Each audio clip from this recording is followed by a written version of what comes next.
오늘 우리 주신 하나님의 말씀 사사기 6장 19절에서 32절까지의 말씀입니다. 한 절씩 교도가도록 하겠습니다. 기드온이 가서 염소 새끼 하나를 준비하고 가로 한 에바로 무교병을 만들고 고기를 소쿠리에 담고 국을 양푼에 담아 상수리나무 아래 그에게로 가져다가 드리매 하나님의 사자가 그에게 이르되 고기와 무교병을 가져다가 이 바위 위에 놓고 국을 부으라 하니 기드온이 그대로 하니라. 여호와의 사자가 손에 잡은 지팡이 끝을 내밀어 고기와 무교병에 대니 불이 바위에서 나와 고기와 무교병을 살랐고 여호와의 사자는 떠나서 보이지 아니한지라. 기드온이 그가 여호와의 사자인 줄 알고 이르되 슬프도 소리다. 주 여호와여, 내가 여호와의 사자를 대면하여 구원하리라 하니 여호와께서 그에게 이르시되 너는 안심하라 두려워하지 말라 죽지 아니하리라 하시니라. 기드온이 여호와를 위하여 거기서 제단을 쌓고 그것을 여호와 살로니라 하였더라. 그것이 오늘까지 아비에셀 사람에게 속한 문화이더라.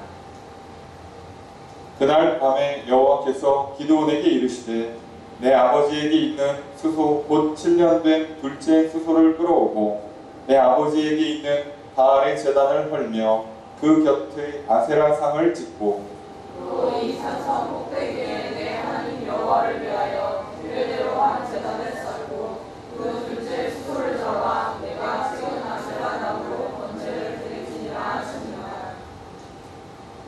이에 기드온이 종 10사람을 데리고 여호와께서 그에게 말씀하신 대로 행하되 그의 아버지의 가문과 그 성읍 사람들을 두려워하므로 이 일을 감히 낮에 행하지 못하고 밤에 행하니라. 그 성읍 사람들이 아침에 일찍 일어나 보거늘 바알의 제단이 파괴되었으며 그 베라의 제단을 지켰고 새로 쌓은 제단 위에 그 둘째 수소를 드렸는지라. 서로 물어 이르되 이것이 누구의 소행인가 하고 그들이 캐어 물은 후에 이르되 요아스의 아들 기드온이 이를 행하였도다 하고 성읍 사람들이 요아스에게 이르되 내 아들을 끌어내라. 그는 당연히 죽을지니 이는 바알의 제단을 파괴하고 그 곁에 아세라를 찍었으니라. 요아스가 자기를 둘러선 모든 자에게 이르되 너희가 바알을 위하여 다투느냐 너희가 바알을 구원하겠느냐 그를 위하여 다투는 자는 아침까지 죽임을 당하리라. 바알이 과연 신일진데 그의 제단을 파괴하였은즉 그가 자신을 위해 다툴 것이니라 하니라. 그날에 기드온을 여룻바알이라 불렀으니 이는 그가 바알의 제단을 파괴하였으므로 바알이 그와 더불어 다툴 것이라 함이었더라. 아멘. 자리에 앉으시기 바랍니다. 할렐루야. 거룩한 주일 주님 전에 나와 예배드리시는 성도님들을 주님의 이름으로 환영합니다. 우리 옆에 있는 분들과 사랑의 인사를 나누겠습니다. 인사합시다. 사랑합니다. 축복합니다. 이 시간 주 앞에 나와 예배드리시는 성도님들에게 주님의 크신 은혜가 함께 있기를 주의 이름으로 축복합니다. 우리가 주일 예배 시간에 사사기 말씀을 살펴보고 있습니다. 우리가 이제 사사기 6장에 들어서면서 기드온이 등장하게 됩니다. 우리는 기드온에 관련된 하나님의 말씀을 많이 듣고 그 이름이 워낙에 유명하여 내용을 알고 있는 것 같지만 실제로 보면 잘 모릅니다. 그냥 기드온이 300용사로 미디안 대군을 물리쳤다. 이게 거의 우리가 알고 있는 내용의 전부이고요. 그것이 어떻게 가능했는지 하나님께서 도대체 왜 기드온을 또 어떻게 기드온을 사용하셨는가 라는 더 중요하고 본질적인 문제는 우리는 잘 생각하지 못합니다. 우리는 지난 시간 말씀을 통해서 이스라엘 백성들이 미디안으로 말미암아 심한 고난을 당하게 되고 그 고난의 원인이 여호와 앞에 악을 행하였기 때문입니다. 당연히 우상 숭배죠. 우상 숭배가 얼마나 심했는가는 사실 오늘 본문에도 등장합니다. 기드온의 아버지의 집이 우상을 숭배하고 그 우상을 관리하던 집이었어요. 그만큼 우상이 보편화된 시대, 모두가 다 바알을 숭배하고 아세라를 숭배해요. 산신을 섬기고 그리고 대지의 신을 섬겨요. 이 두 신을 열심히 섬기면서 농사 잘 되게 해달라고, 자식 많이 낳게 해달라고, 잘 먹고 잘 살게 해달라고 빌었던 겁니다. 하나님께서 복을 주시는 것, 하나님께서 새 일을 행하시는 것에는 별 관심이 없어요. 우리를 출애굽시켜준 것으로 감사하고 농사는 바알과 아세라에게 맡기는 것이죠. 그것이 하나님 보실 때 큰 악이었습니다. 그리고 얼마나 바알과 아세라를 열심히 섬겼던지, 그리고 이스라엘 백성들이 얼마나 많이 바알과 아세라를 섬겼던지 하나님께서 가만히 보고 계실 수가 없었습니다. 그 결과 미디안을 강성하게 하여 미디안으로 이스라엘을 괴롭게 만듭니다. 그런데 우리가 전에 살펴본 바에 의하면 점점점 주변 나라들이 이스라엘을 괴롭히는 기간이 길어지고 있었어요. 근데 미디안은 기간이 짧아요. 7년 만에 지금 사사가 등장하게 되는데요. 대신에 강도가 상당히 높아졌습니다. 다른 민족들은 이스라엘 괴롭힐 때 계속 과한 조공을 요구했던 거죠. 뭐 수익의 절반 이상, 3분의 2 이렇게만 뺏어가는 거였다면 미디안은 그냥 이스라엘을 살릴 마음이 없었어요. 그냥 죽일 생각이었어요. 이스라엘을 쫓아내려고 했습니다. 그들이 그 고통 중에 하다 안 되니 다시 하나님께 부르짖고요. 그 기도를 들으시고 하나님께서 응답하사 한 사람을 찾아 부르십니다. 그 사람이 기드온입니다. 기드온이 누군지 그렇게 중요하진 않습니다. 중요한 건 기드온을 어떻게 부르느냐가 중요한데요. 하나님께서 기드온을 부르실 때 큰 용사라 부르시고 여호와께서 너와 함께 하신다라고 부르셨습니다. 여러분, 오늘 하나님께서 우리에게 동일하게 부르십니다. 너희는 큰 용사란다. 너와 내가 함께 하겠다라고 부르시면서 우리를 일으켜 세워주세요. 다시 나가 싸우라는 뜻입니다. 그런데 기드온이 계속 질문을 해요. 용사는 아닌 것 같고 하나님이 함께 계시는 것도 아닌 것 같고 지금 내가 이렇게 힘들고 우리나라가 이렇게 어렵고 고생하는 건 아무리 봐도 아닌 것 같아. 말이 안 됩니다. 믿을 수 없습니다. 라고 의심하고 질문하죠. 그렇게 시작된 하나님. 기드온이 볼 때는 성경에 여호와의 사자가 돼 있고 기드온이 볼 때는 그냥 지나가는 나그네로 보이는 바로 그 사람과 세 번의 대화를 주고받게 됩니다. 그걸 통해서 우리는 한 가지 중요한 걸 깨닫게 돼요. 역시 모를 땐 물어봐야 합니다. 의심이 들면 물어봐야 합니다. 기도하고요. 성경을 찾아보아야 합니다. 많은 사람들이 실수하는 게 내가 이해가 안 되면 그걸로 끝이에요. 뭐요 이건? 무슨 말인지 하나도 모르겠는데 됐어 하고 끝내버려요. 영원히 모릅니다. 사실 내가 믿음이 없는 거지, 내가 믿지를 못하는 거지 믿을만 하지 못하냐는 건 따져봤어야죠. 정말 하나님께서 이스라엘과 함께 하지 않는가, 함께 하시는가 따져봤어야죠. 이스라엘이 왜 지금 이렇게 고통을 받는가, 도대체 어디서부터 원인과 결과가 있는가 생각을 해봤어야죠. 그냥 아주 단순하게 우리 지금 힘드니까 하나님이 함께 계시지 않는 거야 라고 생각해버리는 건 굉장히 너무 단순하고 너무 일반화하고 본인에게 유리한, 나는 잘못한 게 없다는 생각이죠. 그럼에도 불구하고 하나님께서는 계속 대답해 주시고 응답해 주시고 계속 격려해 주시고 믿음을 갖도록 도와주시고, 그래서 어떻게 합니까? 기드온이 도무지 말이 안 돼. 내가 큰 용사라니, 하나님이 우리와 함께 하신다니, 나보고 나가 싸우라니, 아니 심지어 나가 싸우면 위기인데 한 사람 싸우는 것 정도의 싸움밖에 안 된다는 거예요. 들으면 참 좋은 말, 희망찬 말, 생각해도 참 좋은 말이긴 한데 믿어지지가 않죠. 그때 기도는 어떻게 합니까? 이 믿음을 얻기 위해서 당신이 하나님의 사자인 걸 증명받고 싶습니다. 내가 예물을 드릴 테니 받아주십시오. 자, 그리고 준비하러 갑니다. 그리고 돌아와서 그 예물을 받아 그 예물이 드려지는 것으로부터 시작되는 것이 오늘의 본문입니다. 여러분, 지난 한 주를 사시면서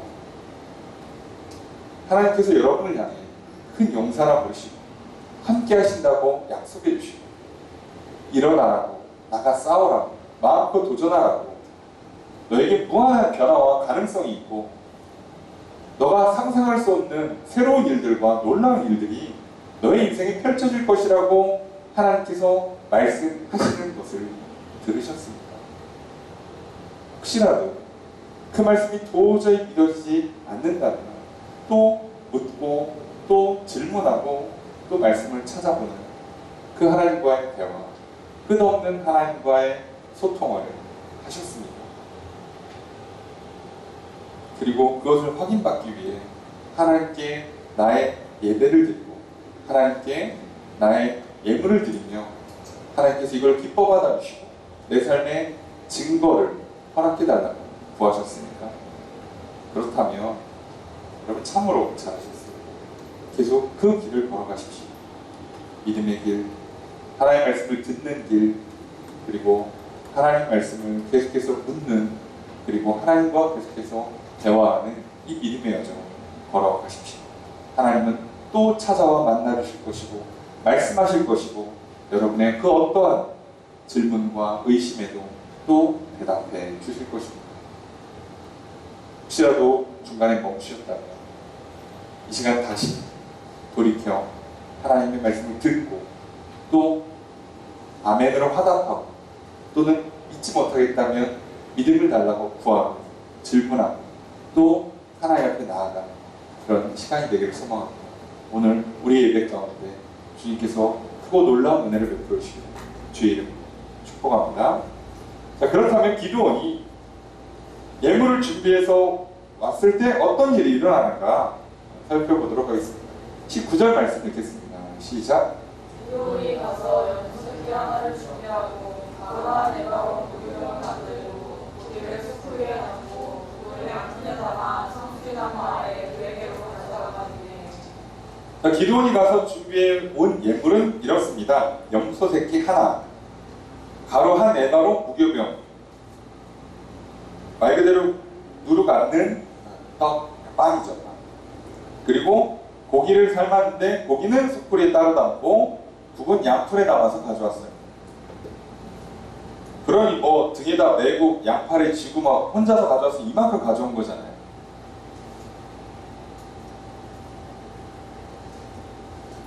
기드온 입장에서는 굉장히 많이 준비한 거고요. 성심성의껏 준비한 겁니다. 그런데 좀 문제가 있어요. 이게 하나님께 드리는 예물로서 예법에는 안 맞아요. 그런데 그렇게 할 수가 없어요. 왜요? 지금 어디 제사장이 있어요? 없어요. 그리고 기드온이 아버지가 그렇게 열심히 바알과 아세라를 섬기는데 제대로 된 예배와 제사법을 알았을까요? 잘 몰랐겠죠.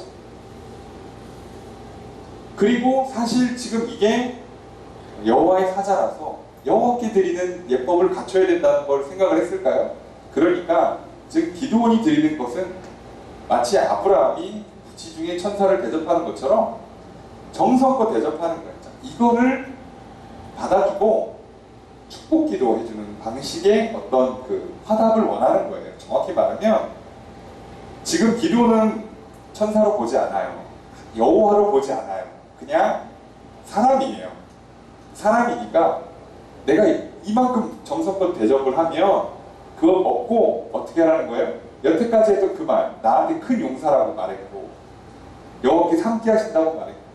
네가 일어나서 나가 싸우라고 하고, 싸우면 한 사람치들이 싸워서 이길 거라고 하신 그 말이 이루어진다고 축복의 기도.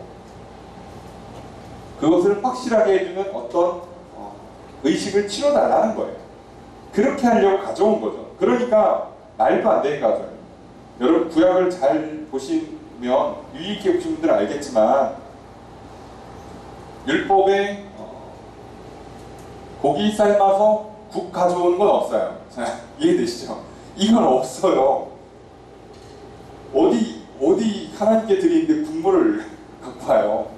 국을 가져오는 건 안 돼요. 뭘 가져와야죠? 사실은 국이 아니라 포도주나 기름을 가져왔어야죠. 그러니까 이거는 제사를 드린다기보다는 약간 식사 대접의 의미가 좀 더 강하죠. 그렇게 가져온 거예요. 자, 그랬더니 어떻게 하는가? 20절 말씀 함께 읽겠습니다. 시작. 하나님의 사자가 그에게 이르되 고기와 무교병을 가져다가 이 바위 위에 놓고 그를 부으라 하니 기도니 그대로 하니라. 그 하나님의 사자. 자, 여기 이제 여러분들 하나님의 사자와 여호와가 계속 교차로 나오는 걸 보시게 될 거예요. 자, 잘 보시면 그냥 이렇게 이해하시면 돼요.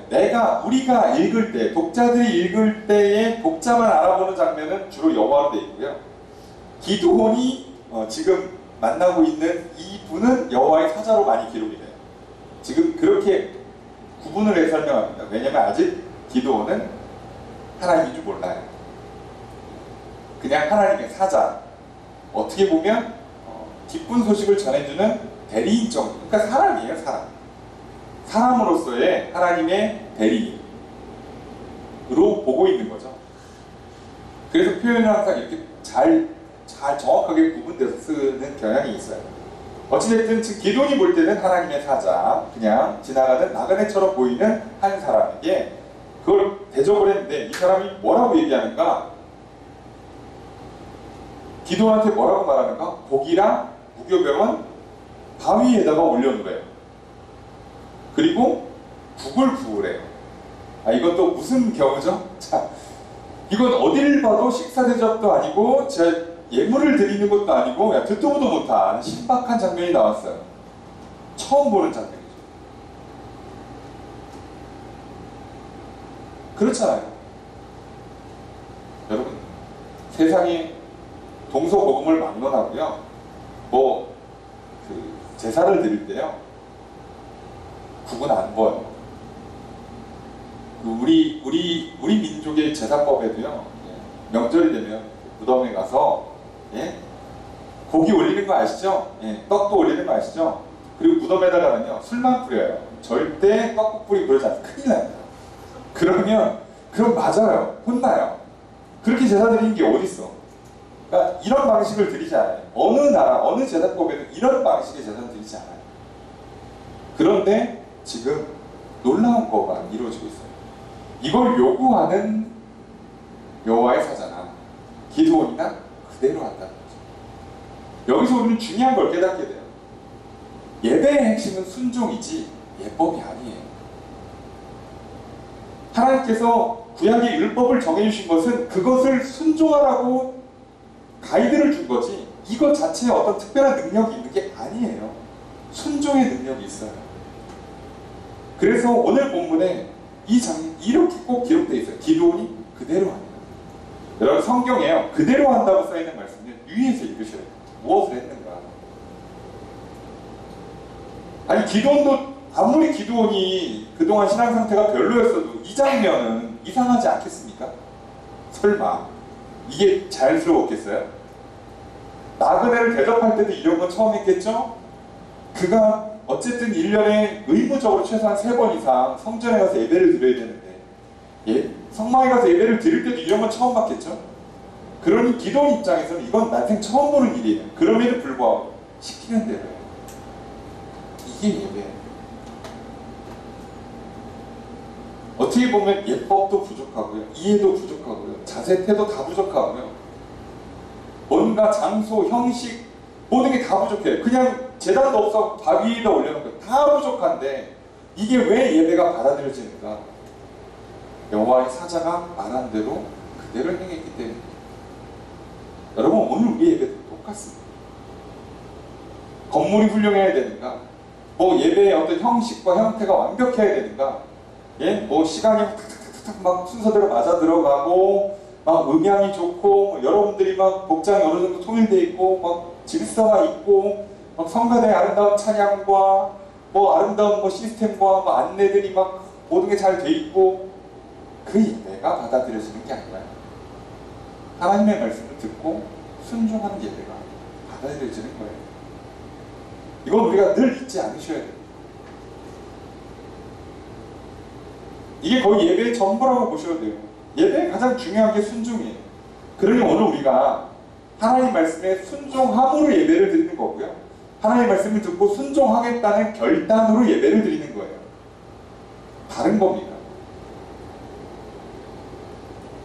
우리가 너무나 잘 알고 있는 말씀 사무엘상 15장 22절 사무엘이 사울 왕에게 했던 말이죠. 사무엘이 이르되 여호와께서 번제와 다른 제사를 그의 목소리를 청종하는 것을 좋아하신 같이 좋아하시겠나이까 순종이 제사보다 낫고 듣는 것이 수량의 기름보다 나으니. 이게 예배의 본질이에요. 그래 중요한 건 기도원이 그대로 했다는 거죠. 그랬더니 어떤 일이 일어납니까? 21절 읽겠습니다. 시작. 여호와의 제사가 손에 잡은 지팡이를 밀어 고기와 무교병에 대니 이 가리에서 나와 고기와 무교병을 잘랐고 여호와의 사자는 떠나서 놓지 아니하시더라. 여호와의 사자가 지팡이를 갖고 있었나 봐요. 그걸 가지고 그 끝에 딱 대니까 고기와 무교병이 있는 그 바위에다 딱 대니까 불이 바위에서 올라와서 그걸 다 태워요. 그리고 여호와의 사자는 사라져요. 이게 무슨 장면이냐면 구약의 제사법에서 하나님께서 예배를 받으셨다는 건 거의 두 가지로 바뀌는 증명이 안 돼요. 하나는 연기가 잘 올라가는 거. 둘째, 불이 오르는 건데 문제는 하늘에서 불이 내리는 경우가 극히 드물어요. 극히 드물어요.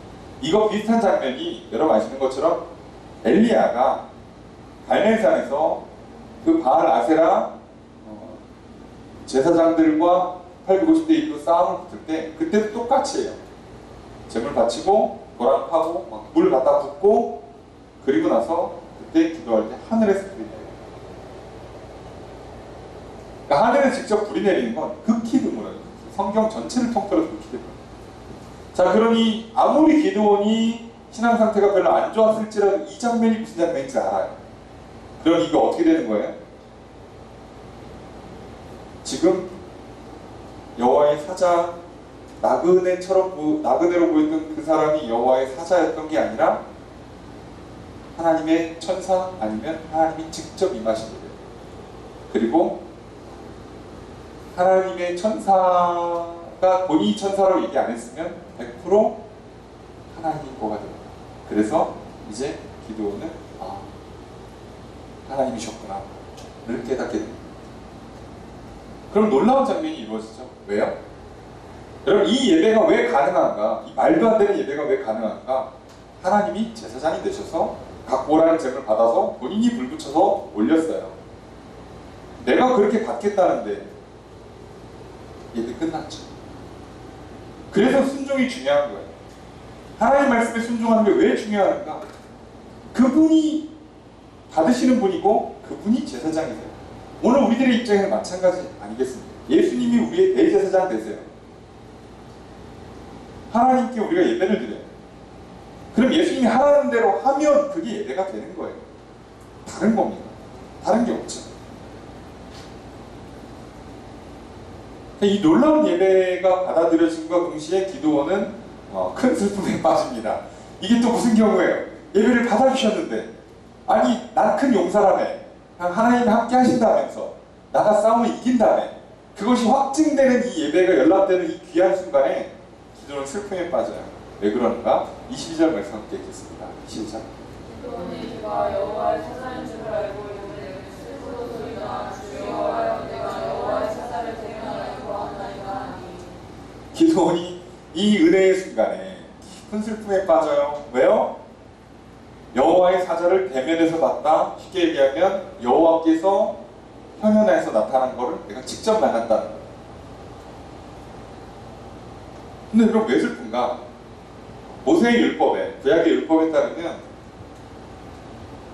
여호와를 본 사람은 죽는다라고 되어 있어요. 그래서 여호와를 보지 말라고 성소 안에 휘장을 쳐서 지성소를 만들고 그 안에다가 여호와께서 임하시는 언약궤를 거기다 보관하는 거예요. 그 휘장 열려가지고 누가 아무 생각 없이 갔다가 오 하고 보면 죽어요. 큰일 나요. 그렇게 알고 있었어요. 모든 사람들이 다 그렇게 알고 있어요. 그런데 내가 그분의 현현, 그분이 사람의 형태로 왔을 뿐이지 어쨌든 여호와께서 오신 거잖아요.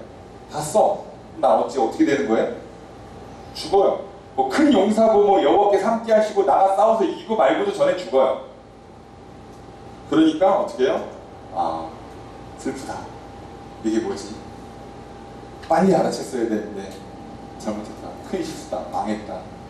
이건 뭐 용사고 뭐고 죽는구나 라고 생각해서 슬픔에 빠집니다. 그래서 우리가 여기 한 가지 중요한 진리를 깨닫게 돼요. 여러분, 거짓에 속으면 슬픔에 빠집니다. 말씀을 잘 모르면 슬픔에 빠져요.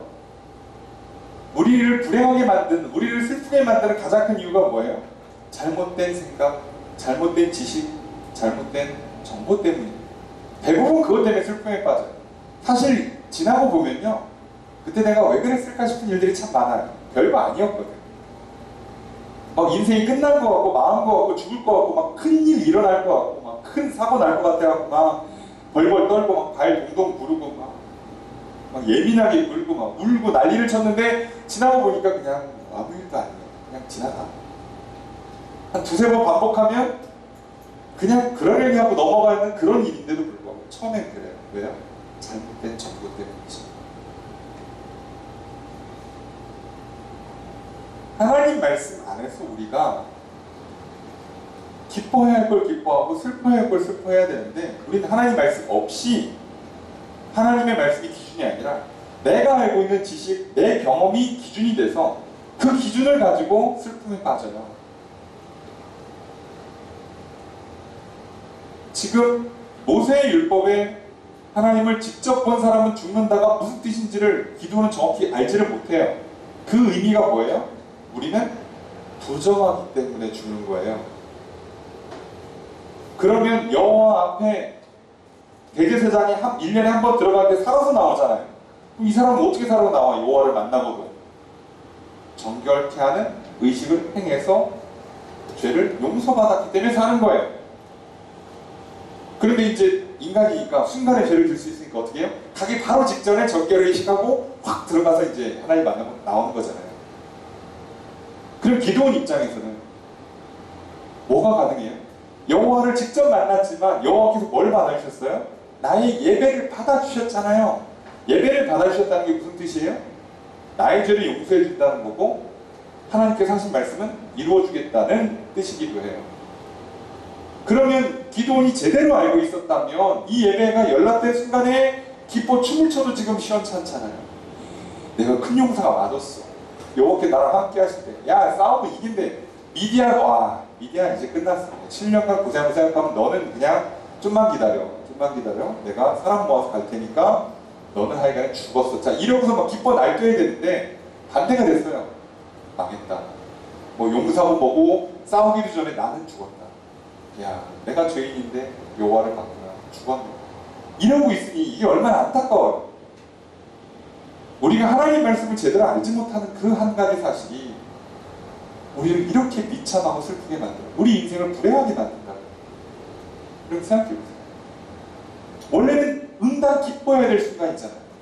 여러분, 우리 삶에 지나갔던 수많은 일들 중에 정말 기뻐해야 될 일들이 굉장히 많아요. 그때 사고가 나서 내 일이 막혔어.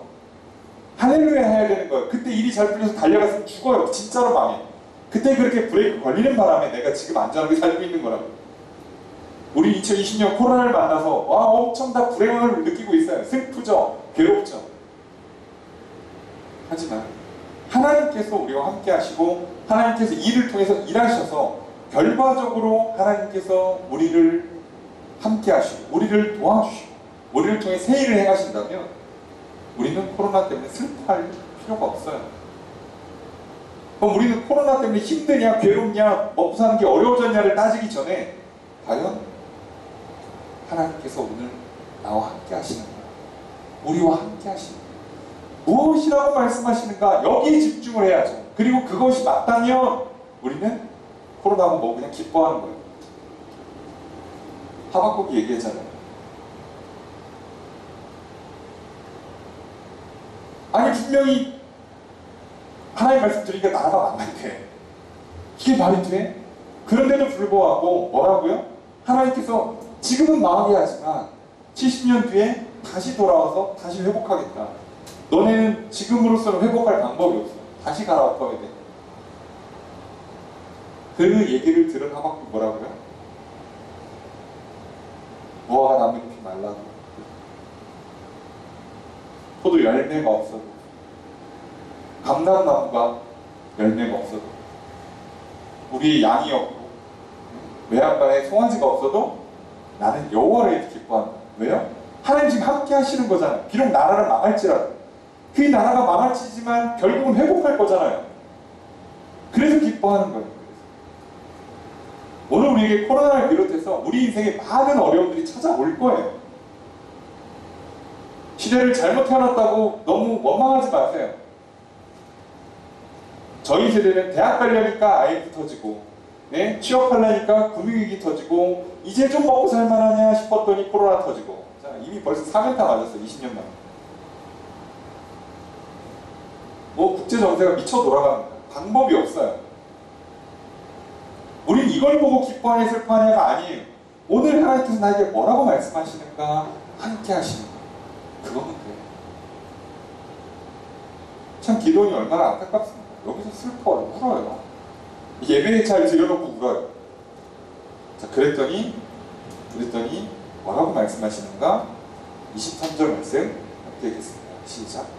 여호와께서 그에게 이르시되 너는 안심하라 두려워하지 말라 죽지 아니하리라 하시나. 여호와께서 말씀하시죠. 음성이 들리는 거예요. 기도하는데 뭐라고요? 안심해라, 두려워하지 마, 너 안 죽어.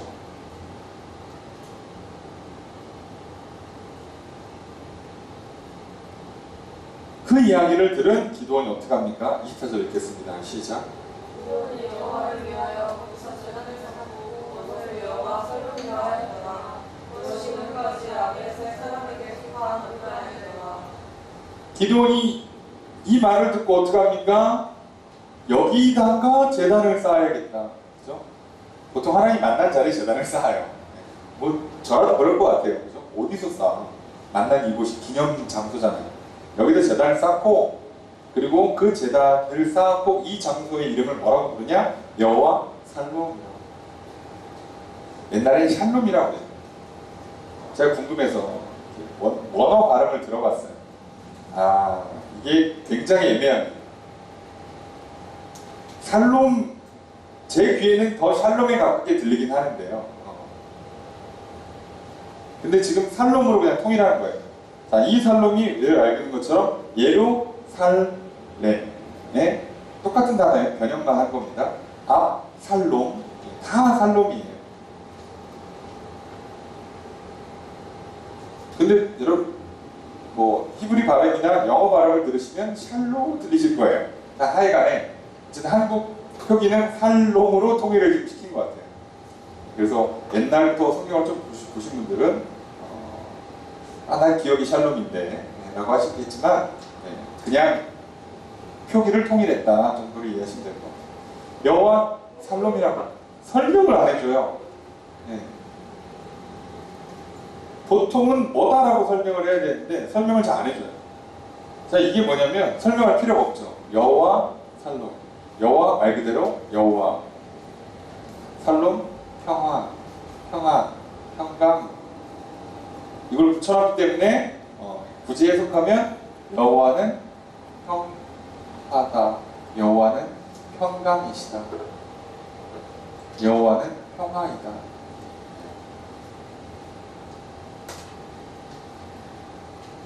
여호와께서 평안을 주십니다.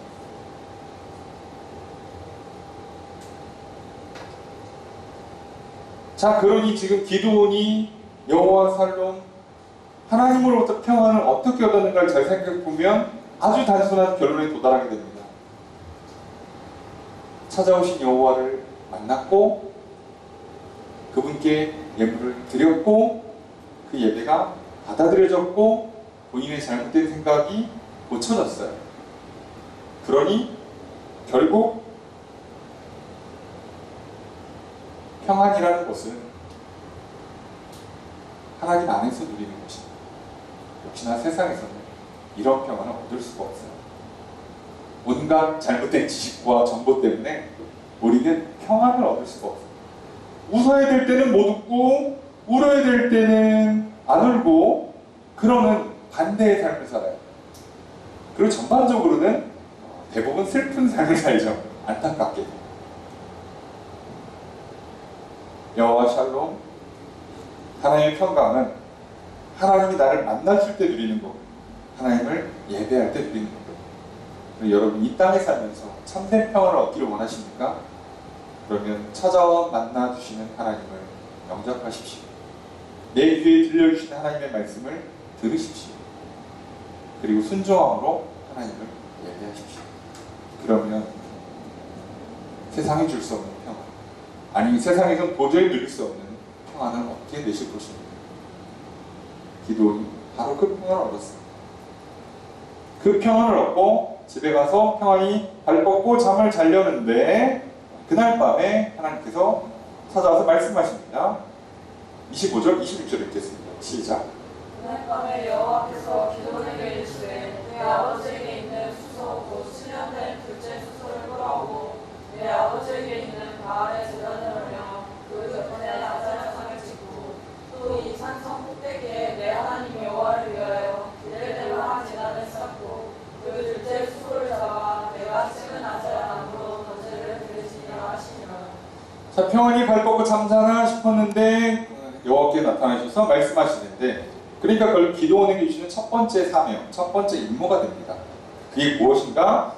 아버지에게 있는 수소 중에 7년 된 수소가 있는데 그게 수소가 몇 마리, 소가 몇 마리 있었나 봅니다. 둘째 수소예요. 도대체 이 둘째 수소가 정확히 뭘 의미하는지 모르겠지만 하여간에 아마 나이로 따져서 아마 7년 된, 8, 9년 된 수소가 한 마리 더 있나 보죠. 더 늙은 수소. 두 번째로 나이가 든 수소가 7년 된 수소인데 그 수소를 가지고 하나님께 제물로 드리고, 그리고 아버지가 관할을 하고 있는 그 구역에 바알의 제단, 아세라 제단이 있어요. 그거를 다 털어버리라는 거예요. 이게 지금 기드온에게 주셨던 첫 번째 명령이에요. 여러분 기드온이 처음부터 미디안과 싸운 줄 아시죠? 처음부터 300명과 싸운 게 아니에요. 기드온은요, 미디안과 싸우기 전에요, 이런 그 중요한 싸움들을 싸워요. 그리고 오늘 우리는 그 중요한 싸움들의 중심에 뭐가 있냐? 여호와 살롬을 보려고 그래요. 도대체 어떻게 평안을 누리는가? 참된 평안을 어떻게 누리는가? 내 마음의 평안, 그리고 내 삶의 평안. 그렇잖아요. 내적으로도 평안해야 되고 외적으로도 평안해야 된단 말이에요. 우리 인생이라면. 도대체 그건 어떻게 얻을 수 있느냐는 거예요. 자, 첫 번째가 하나님 만나는 것, 찾아오신 하나님 영접하고 말씀을 듣고 순종하는 것이었다면, 그렇다면 두 번째는 바로 무상을 깨는 것. 다른 거 아니에요. 미디안 대군 깨기 전에 무상부터 깨는 거예요. 외부의 적과 먼저 싸우는 거 절대 아닙니다. 내 안에 있는 잘못된 생각부터, 잘못된 습관부터 깨트리셔야 돼요. 그렇지 않으면 절대 평안은 찾아오지 않아요. 아까 기도원이 슬퍼했잖아요. 예배가 연락됐는데도 슬퍼했잖아요. 그러면 미디안과 싸우면 뭐해? 난 또 슬픈데. 난 또 한숨 쉬고 걱정하고 괴로워하고 그러고 있을 거 아니냐고요. 여러분 항상 진짜 싸움, 나 자신과의 싸움입니다. 적과 싸우기 전에 나 자신과의 싸움을 승리하지 못하면 져요.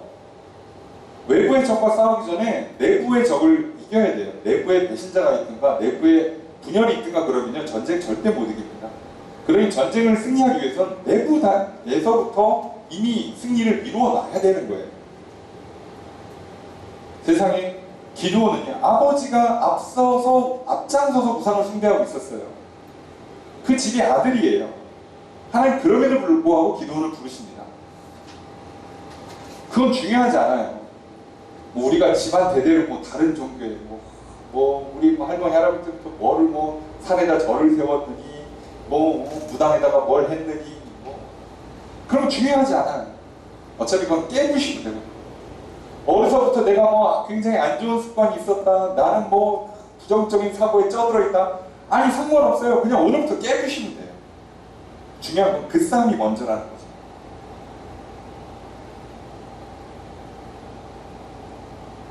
여러분, 자신과의 싸움이 진짜 어려워요. 왜냐면요, 미디안 이겨놔도요, 계속 우상 숭배하면 제2, 제3의 미디안이 등장할 수밖에 없어요. 아무리 내 삶의 문제를 해결했어, 직장 문제 해결돼요, 진로 문제가 해결돼요, 결혼 문제, 취업 문제, 자녀 문제 해결되면 뭐예요? 내 안에 있는 악한 생각과 습관들이 계속 남아있으면 계속 문제가 와요. 계속 문제. 여러분, 직장 생활 힘들어서 이직하시는 분들 있잖아요. 내가 저 인간 때문에 이 회사 못 다니겠다 그러고 다른 회사 가면 비슷한 인간이 또 거기에도 있어요. 피할 수 없다니까요. 왜요? 세상은 넓고 세상 미친 사람들 많거든요.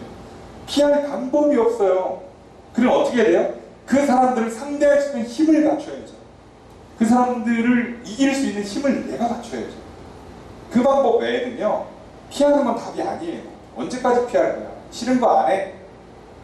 그럼 내가 하고 싶은 것만 하면 인생을 살 수 있을 것 같아요? 그런 건 없어요, 여러분. 그러니까 그 생각부터 고치셔야 돼요. 자, 지금 하나님께서는 기도원에게 우상부터 깨부시라고 하십니다. 미디안과 싸움 중요한 게 아니에요. 우상을 먼저 깨부셔야 돼요.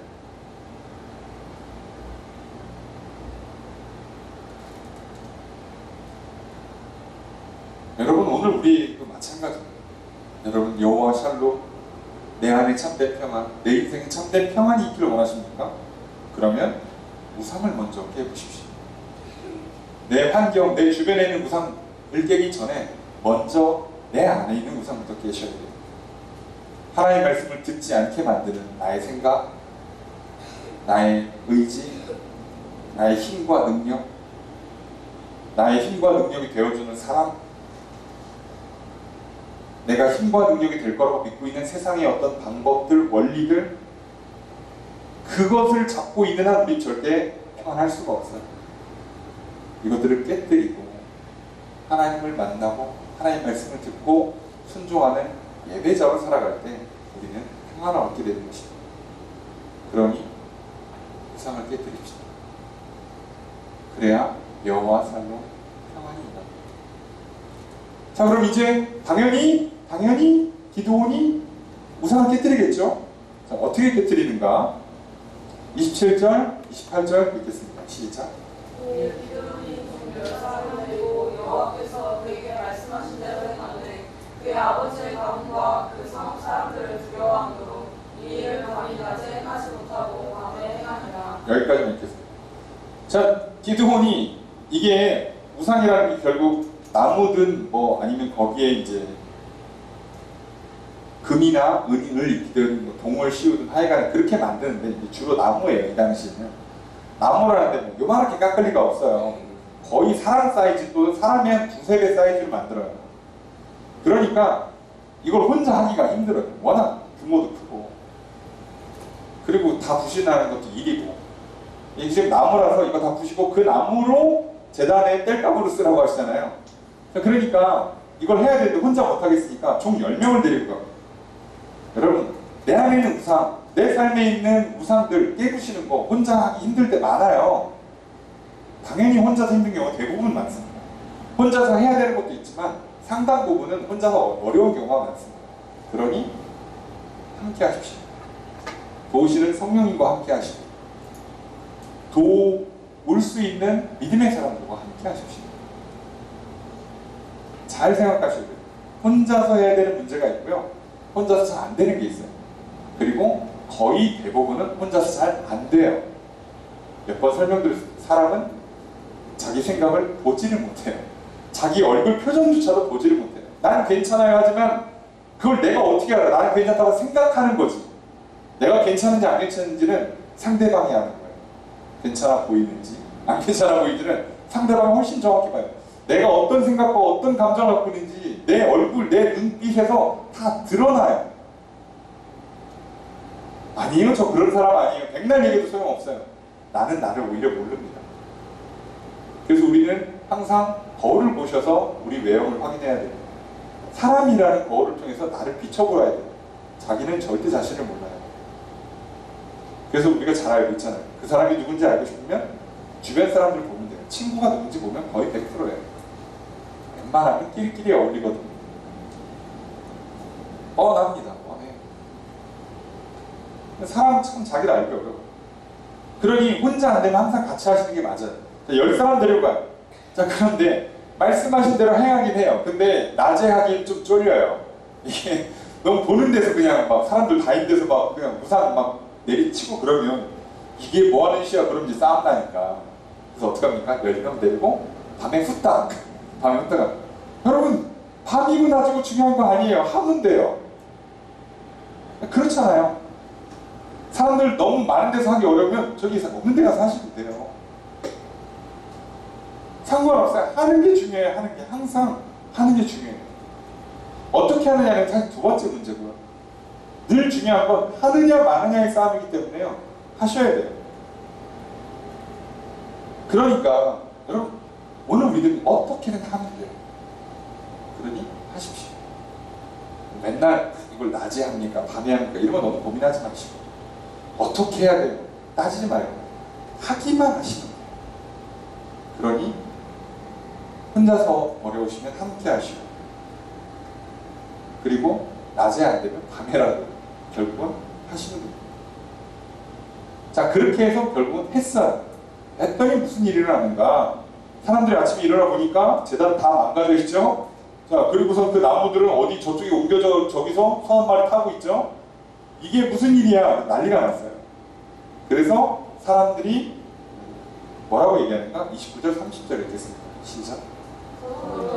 이것이 누구를 생각하고 그들이 피어 부른 데에 요아스의 아들 기도니 이를 행하였구나 하고 서로 사람들이 요아스에게 이르되 내 아들을 끌어내라. 그는 당연히 죽을지니 이는 바알의 제단을 파괴하고 그 곁에 아세라를 세웠으니라 하니. 사람들이 이제 물어봐요. 이거 누구냐? 물어보니까 금방 들통나죠. 기드온이 했다. 사람들이 뭐라고 해요? 요아스에게 이르되 네 아들을 끌고 와라. 얘 죽어야 된다는 거예요. 바알의 제단과 아세라를 다 회파했으니까 얘는 죽어 마땅하다는 거예요. 왜 사람을 죽여요? 지금 바알과 아세라가 우리의 농사를 책임져주고 우리의 자식 낳고 번성하는 삶 사는 걸 책임져주는데 그걸 방해했잖아요. 그러니까 이제 어떻게 하라는 거예요? 기드온이 죽으라는 거예요. 기드온. 그런데 여기서 중요한 표현이 있어요. 당연히에요. 당연히. 여러분, 우리가 여기서 하나 좀 보셔야 됩니다. 세상 사람들은요, 우상을 깨뜨린 기드온이 당연히 죽어야 된대요. 우상을 깨뜨린 기드온이 죽어야 된다는 거예요. 여러분, 오늘 우리들도 마찬가지예요. 세상에서 하나님 말씀대로 살아보세요. 세상의 방법과 다른 길을 걸어가 보세요. 그럼 뭐라고 해야 될까? 너 그렇게 살면 힘들어, 고생해, 망해 라고 해요. 당연히 망하지. 그들 말이 어찌 보면 틀린 말이 아닐 수 있어요. 하지만 우리는 그 말을 믿는 게 아니에요. 그러면 아까 얘기했잖아요. 평안을 얻기를 원하십니까? 내적으로 외적으로 인생 자체가 평안하기를 원하세요? 그러면 중요한 걸 봐야죠. 이게 진짜인가? 그럼 바알과 아세라를 깨면 죽어 마땅한가 과연? 자, 이걸 따져보셔야 되는 거예요.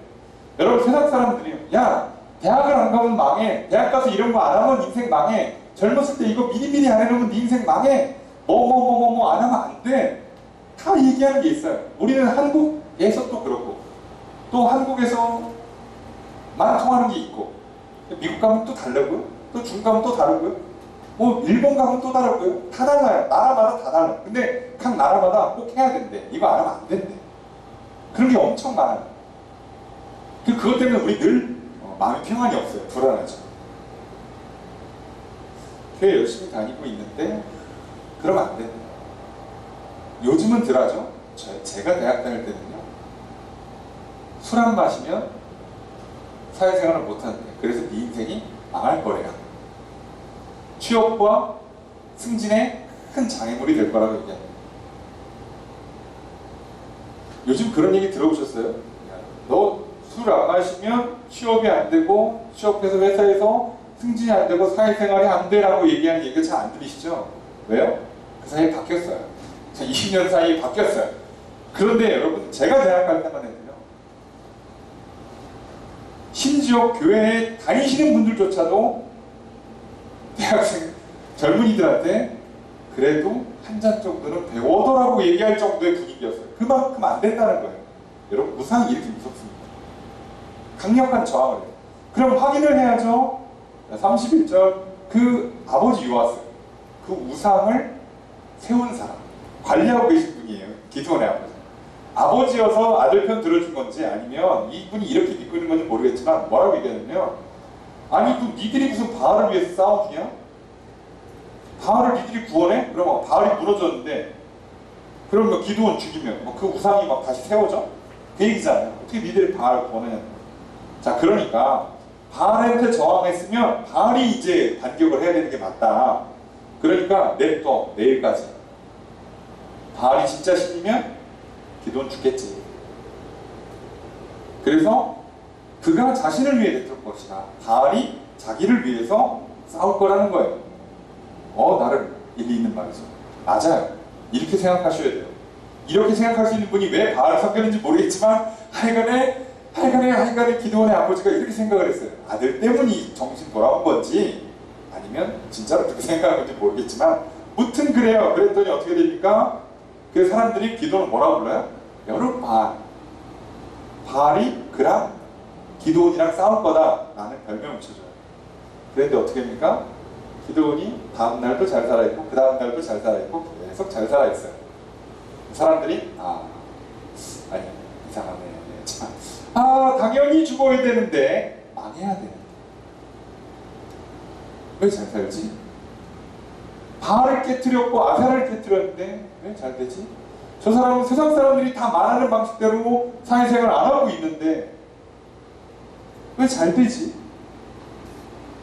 돈을 모아도 시원찮을 판에 막 교회에다가 헌금하고 가난한 사람 막 도와주고 구제하고 자기 거 챙기기도 바빠 죽겠는데 막 남을 위해 섬기는데 왜 안 나가지? 가 되는 거예요.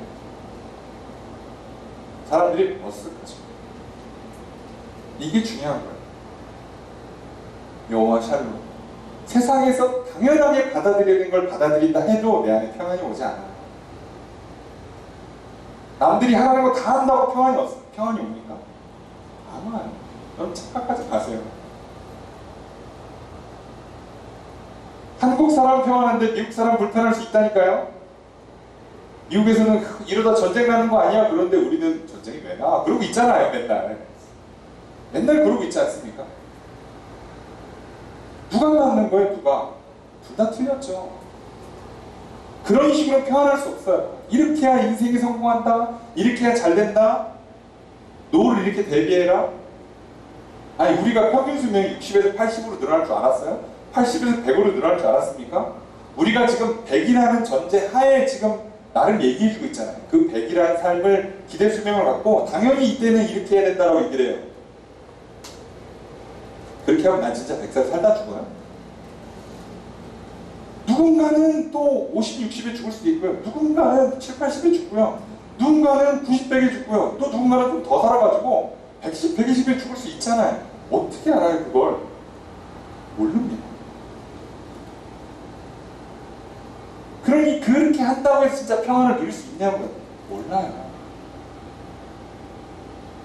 세상에서 당연하다고 여기는 것으로 평안을 얻을 수 없습니다. 그럼 참된 평안은 아까도 말씀드렸잖아요. 하나님 안에 있고 하나님 말씀 안에 있어요. 우리 하나님을 만나는 것, 그 말씀을 듣고 순종하는 것, 그것으로 예배를 드릴 때 평안이 임하는 것입니다. 오늘 말씀을 정리하려고 해요. 여러분, 여호와 샬롬, 하나님은 평안이십니다. 우리에게 평안을 주십니다. 예수님께서도 오셔서 우리에게 말씀하셨어요. 세상이 줄 수 없는 평안을 너희에게 주겠다. 알 수도 없고 뺏을 수도 없는 그 평안을 내가 너희에게 주겠다고 말씀하세요. 오늘 우리가 평안을 누리지 못한다면 우리는 한 가지 꼭 보셔야 돼요. 내 안에 우상이 있고 내 밖에 대적이 있다는 뜻이에요. 그래 내 안에 우상을 깨부시면 되고요. 내 밖에 있는 대적과는 싸워 이기시면 됩니다. 그럼 그 승리를 통해서 얻는 평안의 시작이 무엇인가? 역시나 하나님을 만나는 것이에요. 어렵지 않아요. 찾아오시기 때문에. 마음을 여시면 됩니다. 귀를 여십시오. 그리고 하나님의 말씀을 들으시고 순종하십시오. 그것이 예배요. 그것으로부터 우리에게 평안이 시작됩니다. 여러분 참된 평안을 얻어 누리시는 인생 되기를 축복합니다. 내 안에는 우상을 깨뜨리시고 세상에서 당연하다는 것들과 저항하고 싸우십시오. 우리에게는 참된 평안을 주시는 것 오직 여호와 하나님 그분의 말씀뿐이라는 걸 잊지 마십시오. 기도오니 이것부터 다시 회복하기 시작합니다. 당장에 뛰쳐나간 미디안과 싸우지 않고 예배를 회복하고 하나님과의 만남을 회복하고 말씀을 듣는 것을 순종하는 것을 회복함으로 말미암아 평안을 얻게 됩니다. 그리고 우상을 깨뜨림으로 평안을 얻게 됩니다. 세상 사람들이 당연하다고 말하는 그것과 싸워 저항하여 평안을 얻습니다. 오늘 이제 우리도 그 삶을 살아가려 합니다. 내가 먼저 평안을 누리고 또 세상에 나하고 합평케 만드는 이 시대의 사사로 살아가길 원합니다. 그 시작은 여호와를 만나는 것이요 말씀을 듣는 것이요 순종함으로 예배를 드리는 것입니다. 우상과 싸우는 것이요 그리고 세상에서 당연하다 말하는 것과 저항하는 것입니다. 바로 그렇게 한 주를 살아가시는 여호와 샬롬을 경험하는 저 여러분들 되시기를 주의 이름으로 축복합니다. 그런 평안한 한 주 되시기를 다시 한번 주의 이름으로 축복합니다.